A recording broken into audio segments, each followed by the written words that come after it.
जय हिंद मेरे प्यारे भाइयों। आज हम लोग नंबर सिस्टम मैथ का एक बहुत ही महत्वपूर्ण चैप्टर है, इसको पढ़ेंगे। ठीक है, तो जनरल कंपटीशन के लिए मतलब सभी प्रकार के जनरल कंपटीशन के लिए ये चैप्टर बहुत ही जरूरी है। कम से कम इस चैप्टर से आपको 2 से 3 क्वेश्चन 4 क्वेश्चन भी देखने को मिलता है। तो इस क्वेश्चन को कॉन्सेप्ट के साथ हम लोग पढ़ेंगे और इस पे बहुत सारा क्वेश्चन प्रैक्टिस करेंगे। तो दोस्तों हम लोग शुरू करते हैं नंबर सिस्टम। आखिर हम लोग को इस चैप्टर में क्या क्या पढ़ना है उसको पहले हम लोग जानते हैं। तो यहाँ पर आता है कॉम्प्लेक्स नंबर। कॉम्प्लेक्स नंबर में आते हैं वास्तविक संख्या और काल्पनिक संख्या। वास्तविक संख्या को हम लोग इंग्लिश में बोलते हैं रियल नंबर और काल्पनिक संख्या को हम लोग बोलते हैं इमेजिनरी नंबर। तो काल्पनिक संख्या बहुत ही लिमिट में पढ़ना है, ज्यादा नहीं पढ़ना है। लेकिन वास्तविक संख्या में एक आते हैं परिमेय संख्या, अपरिमेय संख्या। वास्तविक संख्या मतलब आप लोग समझ रहे होंगे जो 0 1 2 3 4 5 6 है, जो भी है यह वास्तविक संख्या है। और काल्पनिक संख्या मतलब जो रूट में वैल्यू आता है, पाई का वैल्यू होता है, वो सब काल्पनिक संख्या होता है। आप लोग को ये बात बहुत ही अच्छी प्रकार से पता होगी। ठीक है, यहाँ परिमेय संख्या, अपरिमेय संख्या। अपरिमेय संख्या में भी हम लोग को उतना नहीं पढ़ना है, परिमेय संख्या में पढ़ना है। तो परिमेय संख्या में हमको पढ़ना है पूर्णांक संख्या और भिन्न संख्या। पूर्णांक मतलब होता है जो पूरा अंक हो, जैसे 1 2 3 4 5, इसको हम लोग बोलते हैं पूर्णांक संख्या। और भिन्न संख्या मतलब होता है 1/2 3/4, ये सबको हम लोग बोलते हैं भिन्न संख्या।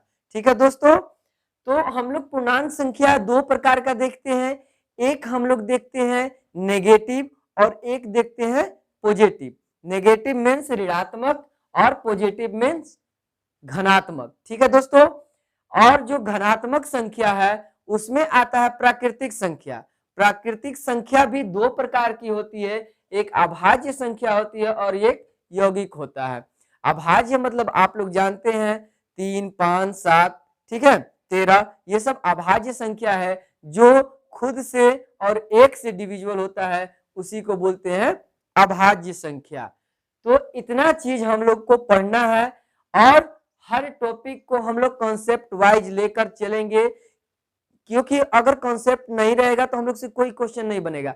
लॉन्ग मेथड से भी हम लोग को बनाना है, शॉर्ट मेथड से भी बनाना है। अगर आपको लॉन्ग मेथड बनाने आता है तो शॉर्ट अपने आप क्रिएट कर सकते हैं। ठीक है दोस्तों, तो सबसे पहले हम लोग प्राकृतिक संख्या से शुरू करते हैं, उसका एग्जाम्पल देखते हैं, उसका क्वेश्चन बनाते हैं।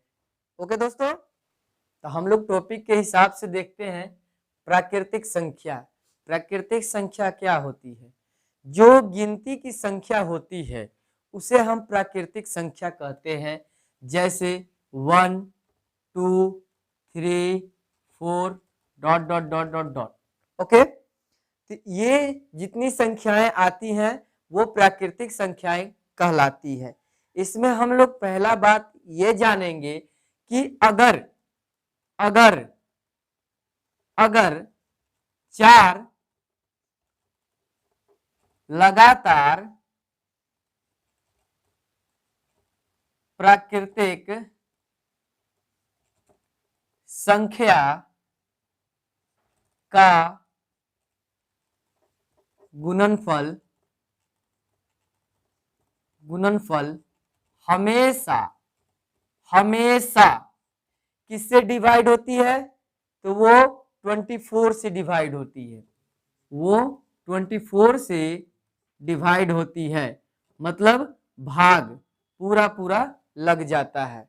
ठीक है, जैसे कि अगर हम लेते हैं 1 2 3 4, 1 इंटू 2 इंटू 3 इंटू 4, इन सबको आपस में मल्टीप्लाई करेंगे तो ये 24 से पूरी कट जाएगा। देखिए 4 इंटू 3 12, 12 इंटू 2 24 और 24 इंटू 1 24, ये 24 आया और ये 24 से पूरी कट जाएगा। तो आप लोग क्या सीखे कि 4 प्राकृतिक संख्याएं, लगातार 4 प्राकृतिक संख्याएं जब आपस में मल्टीप्लाई किया जाता है तो 24 से पूरा पूरी कट जाता है। एक और एग्जाम्पल हम लोग लेकर देख लेते हैं। जैसे है मान लीजिए 101 इंटू 102 इंटू 103 इंटू 104, इन सभी को आपस में मल्टीप्लाई कीजिएगा, ये भी 24 से पूरा पूरी कट जाएगा। आप देखिए इसको 24 से डिवाइड करके कटता है कि नहीं। देखिए अगर इसको काटिए दो बार में, 2 5 जा 10 और 2 1 जा 2, फिर इसको काटिए 12 हो जाएगा, फिर 12 को काटिए दो बार में 6 हो जाएगा, फिर इसको काटिए 2 5 जा 10, 2 2 जा 4, फिर इसको काटिए 2 3 जा 6, फिर इसको काटिए 2 2 जा 4 और 2 2 जा 4 और 2 6 जा 12। ठीक है, ये 3 बच गया और 3 को इससे काट दीजिए, 73 जा 51, ये पूरा पूरी कट गया। आप समझ गए। तो पहला कॉन्सेप्ट ये हम लोग सीखे कि चार लगातार प्राकृतिक संख्याओं का गुणनफल, चार लगातार प्राकृतिक संख्याओं का गुणनफल हमेशा 24 से भाज्य होता है। ठीक है, अब हम लोग देखेंगे अगला कॉन्सेप्ट क्या है। अब हम लोग सीखेंगे प्रथम n प्राकृतिक संख्याओं का योगफल। ये होता है n into n plus 1 by 2। ये एक फॉर्मूला है आपके साथ, इसको हमको सॉल्व करना है तो कैसे करेंगे। ठीक है, जैसे मान लीजिए 1 plus 2 plus 3 plus 4 plus dash dash dash, ये आपको जाता है कितना तक, मान लीजिए 45 तक जाता है। ठीक है, तो इसको हम लोग को सॉल्व करना है। ये फाइनली चला गया कहाँ तक, 45 तक गया है। तो अगर ये 45 तक गया है तो इस फॉर्मूला पर डालकर हम लोग यहां से लेकर यहां तक का जो सम है उसको प्राप्त कर सकते हैं।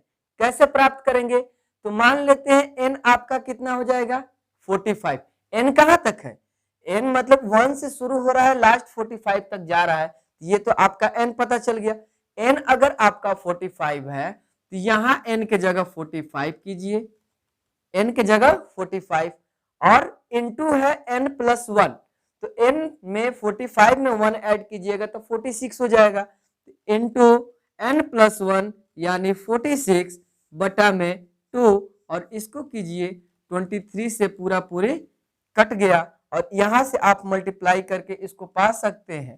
ठीक है, तो इसको मल्टीप्लाई कीजिए, 23 पांचे ठीक है कर लेते हैं, 45 23 इसको मल्टीप्लाई कर लीजिए, 15 को 5 हाथ में 1 4 12 1 13 5 10 16 हाथ में 4 8 1 9 5 3 10, मतलब मेरा टोटल ऐड आ जाएगा 1035, इसका ऐड आ जाएगा। तो आप लोग कभी भी n प्राकृतिक संख्याओं का अगर योग निकालना है तो आपको बस एक फॉर्मूला लगाना है, n into n plus 1 by 2। ठीक है, आगे और फॉर्मूला हम लोग देखते हैं। तो हम लोग सीखे अभी प्रथम n प्राकृतिक संख्याओं का योग। n प्राकृतिक संख्याओं का योग तो हम लोग सीख लिए, अब हम लोग सीखेंगे प्रथम n प्राकृतिक संख्याओं के वर्गों का योग कैसे निकालें। ठीक है, तो हम लोग देखेंगे प्रथम n प्राकृतिक संख्याओं का वर्गों का योग, इसको हमको निकालना है। अगर आ जाए एग्जामिनेशन में तो जल्दी से कैसे निकालेंगे। ठीक है दोस्तों, तो इसका फॉर्मूला होता है n into n plus 1 into 2n plus 1/6। Okay, अगर जैसे आ जाता है 1 का स्क्वायर प्लस 2 का स्क्वायर प्लस 3 का स्क्वायर प्लस 4 का square plus dot dot dot dot dot, और यहाँ पे हम ले लेते हैं कितना 25 का स्क्वायर। ठीक है, 25 कुछ ज्यादा हो जाएगा, ले लीजिए कोई दिक्कत नहीं है, 25 का स्क्वायर हमको इसको फाइंड करना है। ठीक है दोस्तों, तो यहाँ पे हम लोग ये जो देख रहे हैं ना, इसको हम लोग बोलते हैं लास्ट टर्म। क्या बोलते हैं? अंतिम संख्या। ठीक है, तो ये 25 को हमको n के स्थान पे रखना है। जैसे हम लोग पहला टॉपिक में देखे थे जो n प्राकृतिक संख्याओं का योग था उसको निकालने के लिए, वैसे ही इसको हम लोग इसमें पुट करते हैं वैल्यू को। ठीक है, n के जगह रखिए 25, n के जगह आप रखे 25 इंटू n प्लस 1, मतलब 25 प्लस 1 26। ठीक है, तो यहाँ 26 दीजिए इंटू 2n प्लस 1, मतलब 25 टू जा 50 और 50 प्लस 1 51। ठीक है, 51/6 कीजिए, और 6 करने के बाद इसको आप कैलकुलेट कर सकते हैं, लेकिन चलिए हम कैलकुलेट कर देते हैं। ठीक है, इसको हम लोग 2 बार में काटेंगे, ये 13 हो जाएगा, और इसको काटेंगे ये 3 हो जाएगा, और यहाँ से इसको काटेंगे 17 हो जाएगा, और आपस में इसको हम लोग मल्टीप्लाई करते हैं। तो आप लोग तो उम्मीद करते हैं कि आप लोग मल्टीप्लाई कर लेंगे।